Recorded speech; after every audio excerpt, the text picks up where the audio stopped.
Ouais! Bonjour, monsieur le ministre. Quelles sont vos solutions pour les inondations qui sont arrivées au Québec dernièrement? Fait que, essentiellement, le plan principal, ce serait de boucher tout l'accès à l'eau qui est amené dans le grand pays du Québec. Fait que dans le fond, on boucherait toutes les canalisations. Les Québécois auraient plus d'eau.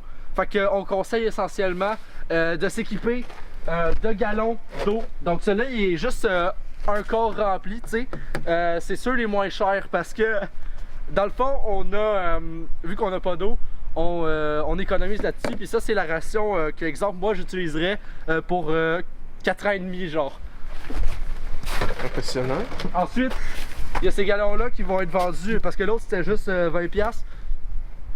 Mais celui-là, c'est vendu à peu près au prix de 50$. Fait que essentiellement, c'est avec ça qu'on équiperait le Québec.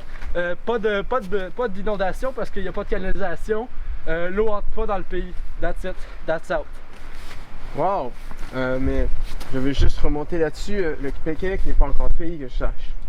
Ouais, depuis 71, mon gars. T'as-tu suivi tes cours d'histoire?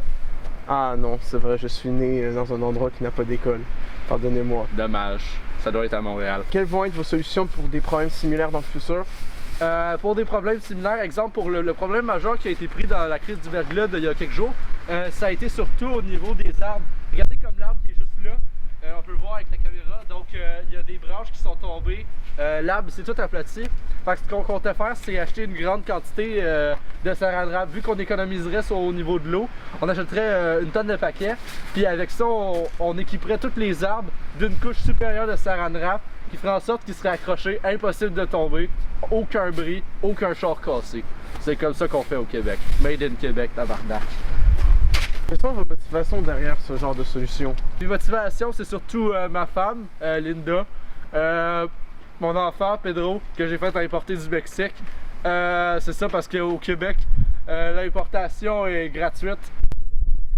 Sur Amazon, c'est ça, c'est bon. On va pas rentrer dans les détails, mais ça, c'est ma vie privée, tu sais. Fait que, dans le fond, je conseille Amazon si vous voulez acheter un enfant. Mais là, n'est pas le sujet. Par exemple, mes motivations, il y a le Québec, le pays du Québec, qui est pour moi une grande motivation principale. Tu sais, depuis qu'on a brisé ta gueule, la style moteur! Fait que pour revenir à la motivation principale, donc dans le fond c'est ça le Québec, là, comment c'est fait. Puis depuis qu'on n'est plus un pays communiste. Tu sais, parce qu'en 91, le Québec c'est comme l'URSS, c'est tombé. Mais avant ça, on était tous communistes.